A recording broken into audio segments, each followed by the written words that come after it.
নমস্কার বন্ধুরা, আমি রাজশ্রীস কিচেনে আপনাদের সকলকে স্বাগতম জানাই। যা গরম পড়েছে না, কিছু বলার নেই।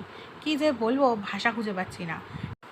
তাপমাত্রা কখনো 40 ডিগ্রি, তো কখনো 42, আবার কখনো কখনো 44-এর গণ্ডি ছাড়িয়ে চলে যাচ্ছে। আর বৃষ্টি, সে তো পথ ভুলে গেছে, আর নয়তো খুব ভয় পেয়েছে। তার জন্য আশাই ছেড়ে দিয়েছে। তো কি করব বলো, আমি তো আর বৃষ্টি এনে দিতে পারি না, সে ক্ষমতাও আমার নেই। কিন্তু আমি যেটা জানাতে পারি সেটা হচ্ছে একটা নতুন রসনা তৃপ্তিদায়ক জিনিস, যেটা খেলে তোমরা কিছুক্ষণের জন্য মনে শান্তি পাবে। তো মনেই শান্তি দাও, কি আর বলবো বলো। তাই আমি তোমাদের আজকে তৈরি করে দেখাবো দই লস্যি। একদম ঘরোয়া পদ্ধতিতে আমি তোমাদের তৈরি করে দেখাবো। এর জন্য প্রথমেই গ্যাসটা ওপেন করে নিতে হবে। এবার বলো, গ্যাস কেন ওপেন করলাম? তার জন্য দেখতে থাকো, পুরোটা দেখলেই বুঝতে পারবে। এখানে দেখো, জিরে আমি নিয়ে নিয়েছি, সাদা জিরে, আর একদম লো ফ্লেমে একটু হালকাভাবে ভেজে নিচ্ছি। তা বলে কিন্তু এতটা জিরে লাগবে না, দেখতে থাকো। আমি এখান থেকে কিছুটা জিরে নিয়ে নেবো, আর জিরেটা কিন্তু আমি শুকনো খোলায় ভেজে নিয়েছি। এবার দেখো, কিছুটা জিরে একটা বাটিতে তুলে নেবো, আর বাকি জিরেটা আমি রেখে দেবো। এই যে কিছুটা তুলে আমি ঠান্ডা করে নেবো। ঠান্ডা করে নেওয়ার পর দেখতে থাকো কি করি। এরপর আমি এই মিক্সির জারটার মধ্যে ভাজা জিরেগুলো দিয়ে দেবো। দেওয়ার পর আমি দিয়ে দেবো এমনি লবণ, যেটা নর্মাল লবণ। তারপর দিয়ে দেবো চাট মশলা। আমি এখানে এভারেস্টের চাট মশলা নিয়েছি। তোমরা চাইলে চাট মশলাটা একটু বেশি করেই ব্যবহার করতে পারো, তাতে একটু টকটক হবে, বেশ ভালোই লাগবে। আমি একটু কম ব্যবহার করলাম। আর নিয়ে নিয়েছি বিট নুন। বিট নুনটা দিয়ে এইবার আমি এটাকে ভালোভাবে গুঁড়ো করে নেবো। কোনো রকম জল ব্যবহার করো না কিন্তু ভুলেও, এমনি পাউডার তৈরি করে নেব। তো পাউডার তৈরি একদম রেডি, দেখে নাও খুব সুন্দরভাবে একদম মিহি হয়ে গেছে। এরপর আমি একটা স্টিলের হাঁড়ি নিয়ে নিয়েছি, দেখেছো? এবার স্টিলের হাঁড়িটার মধ্যে এই যে টক দই নিয়ে নিয়েছি। তোমরা যদি চাও বাড়িতে পেতে টক দই দিয়ে লস্যি বানাবে, সেটাও করতে পারো।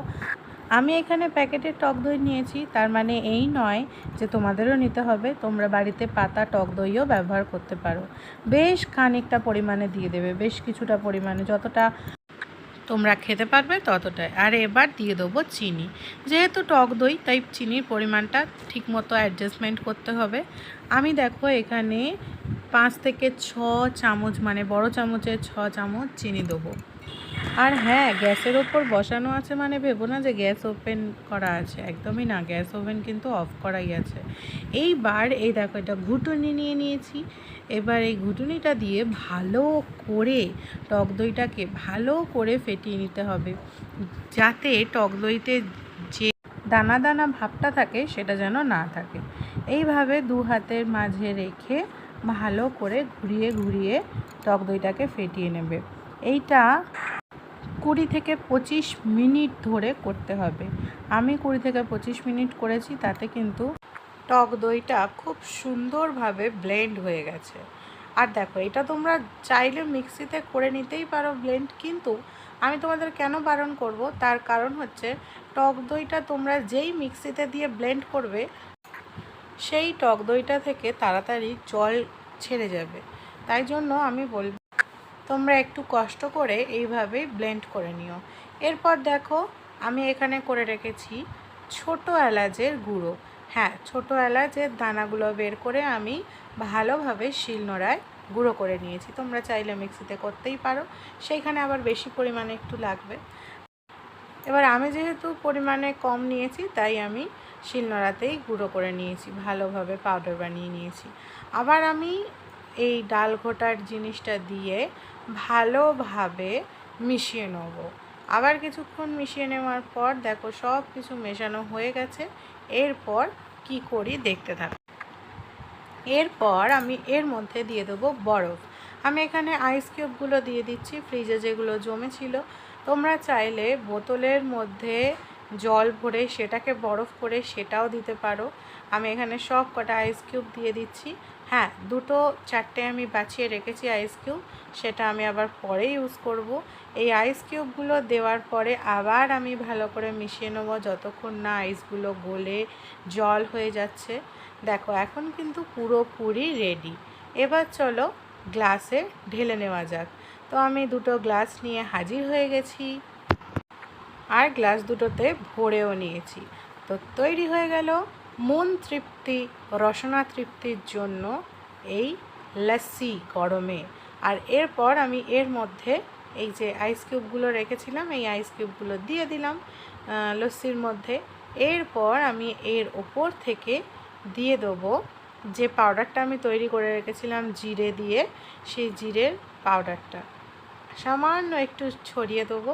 এতে কিন্তু টেস্ট দ্বিগুণ হয়ে যাবে। দেখো আমি একদম ঘরোয়া পদ্ধতিতে কিন্তু লস্যি তৈরি করে দেখালাম, খুব হাইফাইভাবে দেখাইনি। এর মধ্যে তোমরা চাইলে আরও অনেক কিছুই অ্যাড করতে পারো, তবে এই ঘরোয়াভাবে তোমরা লস্যিটা বানিয়ে দেখবে, খেতে কিন্তু সত্যি খুব সুন্দর হয়। তো তৈরি তোমাদের জন্য লস্যি। হ্যাঁ, খাওয়াতে তো পারবো না, প্রসেসটা দেখিয়ে দিলাম, এবার তোমরা বাড়িতে তৈরি করে খাও আর লোকজনদের খাওয়াও। আজকের ভিডিও ভালো লেগে থাকলে অবশ্যই লাইক করে দিও, কমেন্ট অ্যান্ড শেয়ার করতে ভুলো না বন্ধুদের সাথে। আর যারা এখনও আমার চ্যানেলে নতুন, তারা তাড়াতাড়ি আমার চ্যানেলটাকে প্লিজ রেড বাটনে ক্লিক করে সাবস্ক্রাইব করে দাও। 1000 জনের পরিবার তো হতে হবে নাকি, এখনও সেই 800তেই আটকে আছে। তো তাড়াতাড়ি বাড়িয়ে দাও, তোমরা সহযোগিতা না করলে কে করবে বলো তো। 800 গণ্ডি পেরিয়ে 1K পরিবার তাড়াতাড়ি হতে চাই, তো সহযোগিতার হাত বাড়িয়ে দিও। তো কীরকম ভিডিও তোমরা আরও দেখতে চাও, কীরকম রেসিপি পেতে চাও, আমাকে অবশ্যই কমেন্ট বক্সে জানিও। আজকের মতো বিদায়, দেখা হচ্ছে নতুন ভিডিওয়ে। Thank you so much.